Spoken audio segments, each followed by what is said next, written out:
Top 4 answers ang hinahanap natin. Kahit iiwan mo sa malayong lugar, anong hayop ang kayang umuwi mag-isa? Aso. Aso. Aso. Gano'ng kalayo? Hanggang kapitbahay. Nandyan ba ang aso? Alexa, may 1 and 2 pa. Kahit iwan mo sa malayong lugar, anong hayop ang kayang umuwi mag-isa? Kalapati or dove.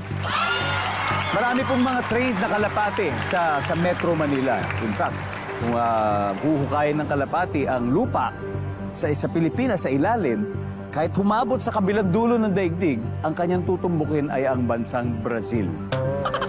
Hindi, totoo. Yun yung directly under the Philippines pag titignan mo yung globe. So, ito, yung kalapati, kaya-kaya niya. Nandiyan ba yung ibon? Boy!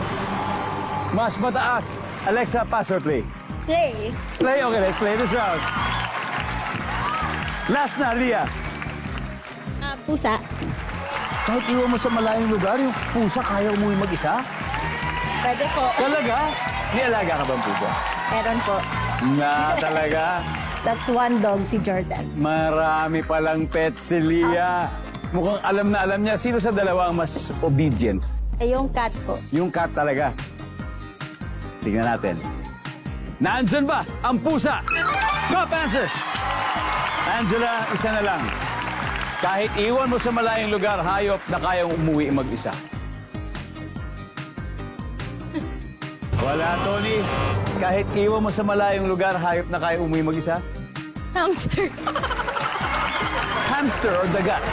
Nandyan ba ang hamster or daga?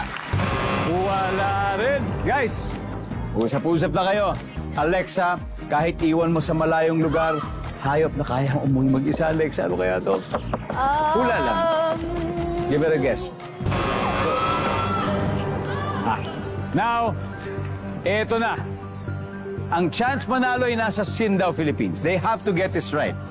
Pero kung mali ang sagot nila, automatic, mananalo na ang HCSD.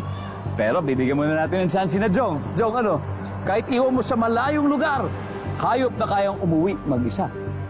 Agila. Agila, Melchor. Binaibol. Kaibigan ko. Kaibigan mo hayop.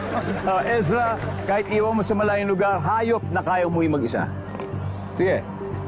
Ahas. Ahas. Okay. Aha, Franz. Susundin mo ba sila? O may sarili kang sagot, Franz? Eto, for the win to. Kung tama sagot mo dito, champion na kayo. Kahit iwan mo sa malayong lugar, anong hayop kaya ang kayang umuwi mag-isa? You got 3 seconds, Franz. Isda! Isda! Lumabas! Wala! Very good, Pwede. Yung mga isda, nagmamigrate yan. May migration ang mga isda. Diba? So, may basis talaga yung sagot niya. So, ang sabi niya ay isda. For 100,000 pesos. Dito muna tayo. Tama kaya yan sa ating survey? We'll see. Survey says,